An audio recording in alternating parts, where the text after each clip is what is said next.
এটা হচ্ছে একটা সুদের মেশিন এবং এটার মালিক আপনি নিজেও না। ডলার এখন শুধুই ডলার, সোনা আমার, ডলার তোমার, আমরা কেউ কিছু দিচ্ছি না, শেষ। কোন পর্যায়ে গেলে একটা পাপ আল্লাহর বিরুদ্ধে যুদ্ধের মতো নয়? পাপ তো অনেক আছে পৃথিবীতে, আল্লাহ কি কোনটাকে বলছে আমার বিরুদ্ধে যুদ্ধ?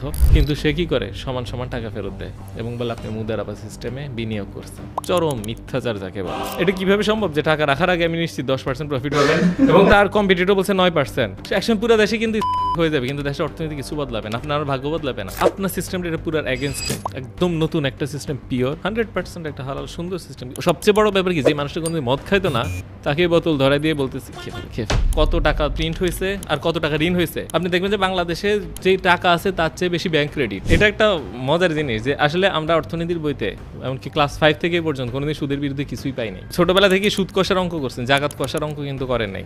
এই জাকাতকে ইসলামের মূল 5 স্তম্ভের একটা দিয়ে দিছে। মানে অর্থনীতি ইসলামে কত গুরুত্বপূর্ণ